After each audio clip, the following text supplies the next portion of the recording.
C'est tout serré, j'espère que tu vas bien, on se retrouve pour une nouvelle vidéo. Premier DS de 4 heures en maths comme tu as pu voir sur le titre.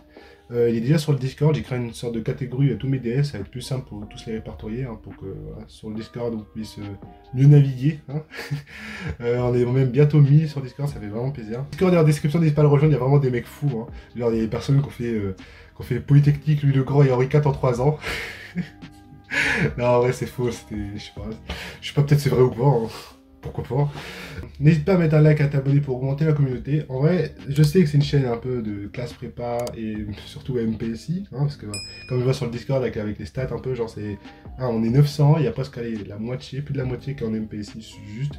Donc oui, mais ça reste une chaîne pour les études supérieures en général, donc que vous soyez en fac, en licence, en médecine, en BTS, DUT, dans BUT maintenant, ça a changé avec les noms, parce que c'est 3 ans, attends. Mais voilà, franchement, il y a de tout dans le Discord, donc si vous avez une question par rapport à une de vos filières, n'hésitez pas. En vrai, on va directement parler du DS là, que j'ai eu en maths là. Ça change.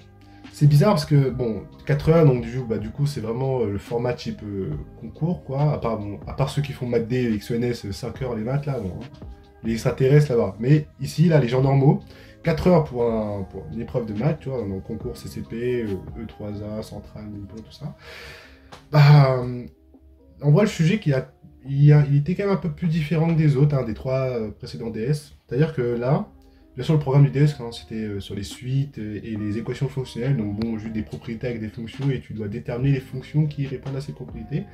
En vrai, maintenant, les problèmes, je pense que c'était quand même aussi un peu ça en terminale, mais là, c'est vraiment accentué. C'est-à-dire que, par exemple, allez, prenons un problème classique, t'arrives à la question 2C, tu vois, alors 1A, AB, AC, 2A, 2B, 2C, bref.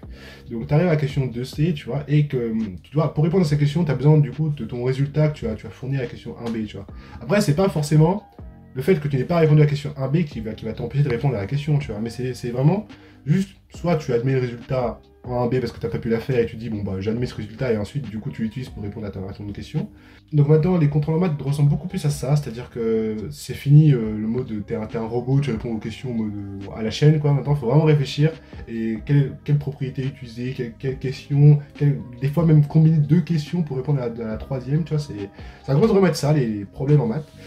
Et franchement, ça s'est fait. Mais en vrai, il faut pas avoir peur de ça, ça se fait. C'est-à-dire que si tu as démontré un résultat auparavant, faut quand même bien l'utiliser après, donc c'est un peu logique. C'est pour ça qu'il faut un peu plus réfléchir maintenant des maths. Du coup, oui, c'était équation fonctionnelle et suite, 3 exos. T'en as un qui était avec ouais, 4 parties, je crois, des parties. J'ai fait ouais, toutes les parties de ça. Après, genre l'exo 2 avec les équations fonctionnelles, il se fait aussi. Après, les deux dernières questions, je ne les ai pas faites par un manque de temps, parce que c'est l'exo que j'ai fait en dernier, on va dire.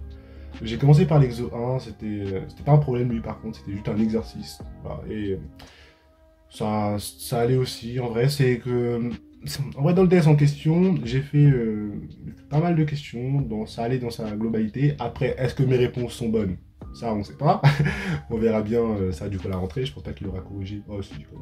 Je pense qu'il aura corrigé d'ici jeudi, mais ouais. De toute façon, je vous dirai bien sûr. Et franchement, 4 heures de contrôle en maths, ça va hyper vite.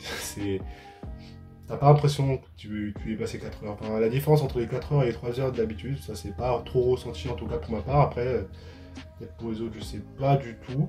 Mais sinon, non, ça va vite. T'as toujours pas le temps de finir en fait tout le sujet en fait. Hein. Même 5 heures, bah, du coup, il aurait fait encore un autre exercice. Il n'aurait toujours pas eu le temps de finir. C'est toujours comme ça en fait. C'est devenu trop grave là, le prépa. Hein. Mais voilà, en tout cas, en ce qui est du DS, maintenant la semaine avec les cours. Ça s'est passé assez gentiment, c'est-à-dire que en maths, on a fini le chapitre arithmétique. En fait, c'était une grosse douille. La semaine dernière, en fait, je vous ai dit, je crois, un passage où, en fait, ouais, l'arithmétique, c'est pareil que ce qu'on a fait en maths expert, c'est faux, en fait.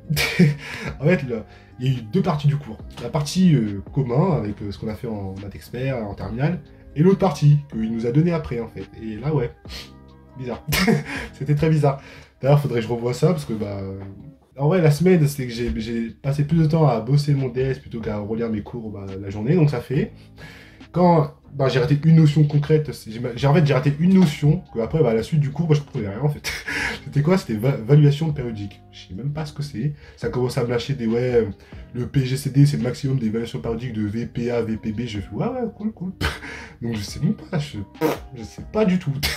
Mais bon, après avoir fini le chapitre division quotidienne, enfin, arithmétique dans Z, etc., on fait l'algèbre linéaire. C'est-à-dire, maintenant, on commence structure algébrique, donc c'est pas encore l'algèbre linéaire, c'est un peu les définitions pour que après, quand on va commencer à faire ça, là, on soit pas un peu perdu, quoi.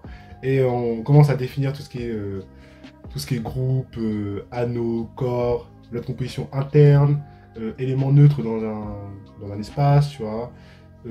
On a fait une petite aparté qui n'est pas au programme de maths, mais c'était pour nous aider un peu en physique, en mode, bon, vu qu'on faisait trop pitié, le prof de maths nous a dit, bon, voilà, comme ça, vous ne serez pas perdu ici en physique, on a vu en fait le produit vectoriel, les notions mathématiques. Donc en vrai, franchement, ça se fait. Ça, c'est pas compliqué du tout. Tu fais tes 3 gammas, là, ça se fait. Il faut vraiment juste respecter ça, sinon, bah, tu peux faire n'importe quoi avec pas ton calcul, quoi. Franchement, c'est au calme. Donc ça, franchement, c'est vraiment le chapitre un peu cool des maths, c'est tu reconstruis les maths. C'est-à-dire que là, tu as l'ensemble R, qu'est-ce que tu peux faire dans l'ensemble? Ce que tu peux faire, ce que tu peux pas faire, tout ça, tu vois, c'est cool. Là, c'est, par exemple, genre tout ce qui est relation de commutativité, associativité, tout ça. Donc par exemple, le produit vectoriel, il n'est pas commutatif. Parce que tu en as un qui va faire un plus et un autre qui va faire un moins, si tu prends tes deux bases orthogonales. Bref, d'ailleurs, il aime bien se moquer de nous, le prof, hein, parce que vu qu'on ne sait pas définir les objets, il nous dit, bah, est-ce que vous savez définir ce que c'est quoi un produit scalaire dans... Je sais pas, dans R. On sait pas. On est des bêtes, hein, on est des idiots finis. Ouais, en fait, pour lui encore, nous sommes des idiots finis. Et il a un peu raison quand même. Après, en ce qui est de la physique, on a fini le chapitre énergie, mouvement, tout ça, avec les théorèmes d'énergie cinétique, tout ça, on a fini. Maintenant, on fait quoi? On fait la cinétique chimie. Ouais, avec les mises en équation différentielle, avec d'ordre 1, d'ordre 2, et bon, on verra pas d'ordre plus grand que 2, mais ça, le schéma est à peu près le même. Mais ouais, d'ordre 0 aussi pour les vitesses de cinétique. Et franchement, on a vu ça en fait en terminale, donc c'est pas grand chose, il n'y a pas un gros changement, à part le d'ordre 2, c'est un peu nouveau on va dire, mais bon, rien de fou avec la séparation des variables pour intégrer, donc ça se fait. En vrai, genre si je devais faire la comparaison en maths physique, lycée et prépa, à vrai dire, les maths en prépa sont totalement différentes, ça c'est sûr, hein, comme on est clair dessus, hein, voilà. Mais par exemple pour la physique, c'est assez similaire. T'as les mêmes notions. Par exemple, il y a théorème de l'énergie cinétique, on a vu ça en première par exemple, avec la différence de l'énergie cinétique en point B en point A, c'est égal à la somme des forces conservatrices. Donc tout ça, on a vu ça, mais la différence c'est juste la forme, la mise en forme de ta copie, la rigueur qu'on te demande en termes de raisonnement, en termes de schéma, tout ça, c'est vraiment ça la différence que t'as pas au lycée forcément. Tu oublies un petit vecteur. Non, je rigole, mais même tout bien vecteur, t'es mort, mais c'est vraiment trop pénalisé, tu vois, en préparation. Et par contre, en ce qui est des maths pour le lycée prépa, différent. Genre, c'est pas la même chose, c'est un autre monde, clairement. Et après, ça se fait, l'adaptation se fait. Je commence à m'adapter, tout ça. Pas encore trop ça, mais ça se fait encore, tu vois. Bref. En ce qui est de la SI, on a fini le chapitre asservissement, tout ça, l'étude des systèmes, pour montrer que, ah oui, tant, moins 5%, tout ça, c'est de la merde. Mais maintenant, on voit un truc vraiment cool, c'est quoi? C'est la cinématique. On fera de la cinématique. Après, est-ce que ça sera pareil qu'en physique, tout ce qui est loi horaire, tout ça, et tout, je sais pas ce qu'on va faire précisément, mais au moins, voilà, ça change. Et le prof, en plus de maths, il nous a dit, enfin, le prof de maths, le prof des SI nous a dit que, au final, même si on commençait à être un peu perdu en SI, enfin, sur les asservissements, la cinématique, ça va pas trop être un gros problème. C'est totalement nouveau, donc voilà. C'est cool. D'ailleurs, j'ai aussi mon DES de SI dessus, je crois. Ouais, mon DES SI. J'ai eu 11 sur 20. 35 points sur je sais pas combien. Et après, tu fais un truc vraiment très cool. Hein. Tu fais un multiplicateur avec des divisions, tout ça, pour avoir ta note sur 20. C'est sympa. J'ai regardé ma copie, je vois les trucs, je vois j'ai bon, je fais ah ouais en fait ça se fait, on va dire. C'est que même si j'ai fait une performance plutôt c'est médiocre, ça se fait, on va dire. Ensuite pour l'anglais, pas amélioré. C'est-à-dire que j'ai eu ma colle d'anglais avec ma toute première couleuse, et franchement, bah c'est avec elle que j'ai mis en note, alors pourtant c'est la plus stricte du lycée. Alors que les autres là, ils me tapent des sauces, des 5, des 8 là. Donc faut plus que je pose ma voix. Ensuite, maintenant pour le français, qu'est-ce qu'on peut dire? Qu'est-ce qu'on peut dire dessus? On a fini d'étudier les 3 œuvres. C'est-à-dire que elle nous donne en fait des polycopiés, je sais pas si je vous l'ai dit, ouais je vous l'ai dit en plus. Et là maintenant on a fait la partie en fait avec Hacker les années d'enfance de Wole Soyinka. Où on donne un peu la biographie de Soyinka, voilà, sa naissance, voilà, qui est né dans une famille assez chrétienne, tout ça. Il a écrit son livre en anglais. Donc on a fait un petit peu sa biographie, comme on l'a fait pour Rousseau et Andersen. Et bientôt elle va nous donner en fait la feuille d'études générales d'Hacker, avec tous les chapitres en question et quelques analyses qu'elle pourra nous donner, tu vois. Donc ça se fait, comme ça on se prépare pour mercredi, avec le DS de 4 heures en français, là, le mercredi après-midi. Résumé et dissertation, bah en fait purement une épreuve type centrale. Je sais pas si centrale fait 3 heures ou 4 heures, ou CCP qui fait 4 heures de français avec résumé et dissertation. Ouais. Je sais pas. Mais en tout cas, c'est vraiment un type concours, quoi, l'épreuve. C'est commun, en plus, je crois. Ouais, c'est commun. Je sais pas si c'est commun aux MPSI ou même toutes les prépas scientifiques. Je sais pas. Enfin, prépa scientifique dans Corneille, bien sûr. Hein, parce que bon, bah, ceux qui sont à Henri IV, tout ça, bon, voilà. Coucou. Fatigue, elle se ressent un peu moins cette semaine que par rapport à la semaine dernière. Parce que là, franchement, même je voyais, j'avais les cernes et tout. C'était. Alors, c'était chaud.